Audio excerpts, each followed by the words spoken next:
নমস্কার, সবাই কেমন আছেন? আশা করি সবাই ভালোই আছেন। আমরা আবার চলে এসেছি একটা নতুন দিনের গল্প নিয়ে। সকাল 7টা নাগাদ গুগুল ঘুম থেকে উঠে পড়েছে। উঠে ফ্রেশ হয়ে ওর সকালের জলখাবার খাওয়াও হয়ে গেছে। সকালের জলখাবারে রুটি, কলা আর দুধ, এই 3টে জিনিস গুগুলকে দেওয়া হয়। এখনও খেলা করছে। যাই আমি গিয়ে আমাদের ব্রেকফাস্টটা বানিয়ে নিই। আমরাও সকালবেলা বেশিরভাগ দিন রুটি আর তরকারি হয়, কিন্তু আজ ইচ্ছা করলো একটু অন্য রকম, তাই জন্য আজকে করব চিড়ের পোলাও। গুগুলও না চিড়ের পোলাও খেতে দেখছি ভালোই বাসছে। ব্রেকফাস্ট করে নিয়ে ওর বাবা অফিসে চলে যাচ্ছে, তাই জন্য গুগুলও নেমে পড়েছে নিচে ওর বাবার সাথে গুরুগুরু করতে। মাঝে মাঝে ওর বাবা লুকিয়ে বেরিয়ে পড়ে, তখন আর অসুবিধা হয় না, কিন্তু আজকে আর ওকে আমি লোকাতে পারিনি। ও দেখে ফেলেছে, ব্যাস শুরু বায়না, তাই জন্য নিচে নিয়ে দাঁড়িয়ে আছি। দেখুন, বাবার বাইকে উঠে পড়েছে, বাবার সাথে এখন অফিস যাবে। কি অবস্থা বুঝতে পারছেন তো? তাই বললাম যখন বায়নাই করছে ওই গেট পর্যন্ত একটু ঘুরিয়ে নিয়ে তারপরে নামিয়ে দিতে, তারপরে আমি আস্তে আস্তে শান্ত করে নেব। এখন ওই মিনিট 15 মতো নিচে একটু খেলে নিক, তারপরে ঘরে নিয়ে যাব। না হলে না ঘরে গিয়ে ঘ্যান ঘ্যান ঘ্যান ঘ্যান করবে। এখন একটু হাঁটাহাঁটি করে নিক, তাহলে মনটাও ভালো থাকবে আর ঘরে গিয়ে তাড়াতাড়ি ঘুম পাড়াতে পারবো। এখন ঘুমালে ও আধ ঘন্টা 40 মিনিট মতো ঘুমায়। আর যদি এখন ঘুম না পড়ায় না, তাহলে দুপুরবেলা স্নান করে উঠে ঘুমিয়ে পড়ে, তাই জন্য ওর খেতেও দেরি হয়ে যায়। একদিন না ওকে ঘুম পড়ায়নি, এবার যখন খাওয়াতে বসেছি তখন ও ঘুমে চোখ বন্ধ করে দিয়েছে একদম।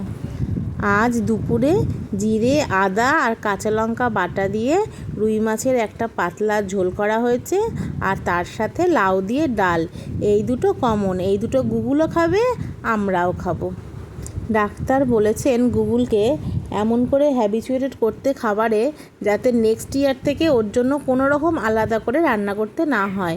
আমি সেটাই চেষ্টা করছি।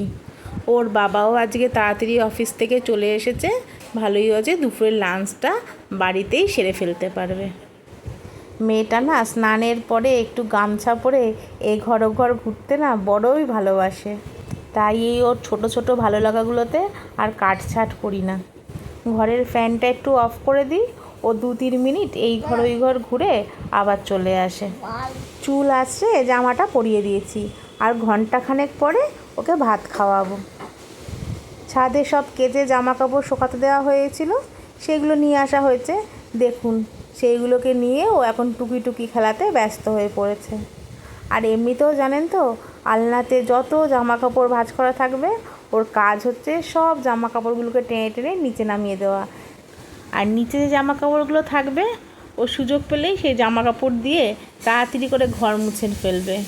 আর আরেকটা কাজেও না খুব পারদর্শী, তাড়াতাড়ি করে জামা কাপড়গুলো নেবে, বিশেষ করে ওর ছোটো জামা কাপড়গুলো যেগুলো সহজে তাড়াতাড়ি করে হাতে পেয়ে যাবে, নিয়েই বারান্দা থেকে গিয়ে নিচে ফেলে দেবে।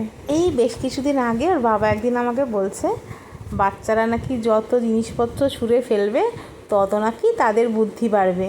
আমি বললাম ভালো, তাহলে ফেলতে থাকুক, বুদ্ধি বাড়তে থাকুক। ও মা, পরের দিনই ওর বাবার ফোনটা নিয়ে বারান্দা দিয়ে ছুঁড়ে ফেলতে গেছে। ওর বাবা তো এই রে গেল বলে দৌড় মেরেছে। আমি বললাম ভালো তো, বুদ্ধি বাড়ছে, আটকাচ্ছ কেন? এই সমস্ত টক ঝাল মিষ্টি মুহূর্তগুলোকে নিয়ে আমার সারাটা দিন কেটে যায়। দেখছেন তো একটা সেলো টেপ কতভাবে ব্যবহার করা যায়। এতক্ষণ মেয়েটা সেলো টেপটা নিয়ে ফোন করলো, এবার ওই সেলো টেপটাকে দিয়ে মাথার ক্রাউন করছে, তাহলেই বুঝুন। এখন গুড নাইটের সামনে দাঁড়িয়ে আমার দিকে বারবার তাকাচ্ছে যে আমি গুড নাইটটা ধরতে দেবো কি দেবো না, সেটাই মনে মনে ভাবছে। যেই বারণ করলাম গুড নাইটটা ধরতে, তখনই আবার সেলো টেপ নিয়ে টুকি টুকি খেলা শুরু। এবার গিয়ে মেয়েটাকে একটু খাইয়ে ঘুম পাড়িয়ে দিই। আজ তবে আসি, আবার আসবো নতুন দিনের একটা গল্প নিয়ে। আজকের গল্পটা যদি আপনাদের ভালো লাগে, তাহলে অবশ্যই একটা লাইক, শেয়ার আর কমেন্ট করে দেবেন। আর হ্যাঁ, সাবস্ক্রাইব করতে ভুলবেন না কিন্তু, আর পাশে থাকা বেল আইকনটা প্রেস করে দেবেন, যাতে আমার ভিডিওর সব নোটিফিকেশান আপনাদের কাছে পৌঁছে দেয়। ভালো থাকবেন, সুস্থ থাকবেন, আনন্দে থাকবেন। আর আশীর্বাদ করবেন এই ছোট্ট মেয়েটা এই রকমভাবেই হাসি মজার মধ্যে দিয়ে যেন বড় হয়ে ওঠে।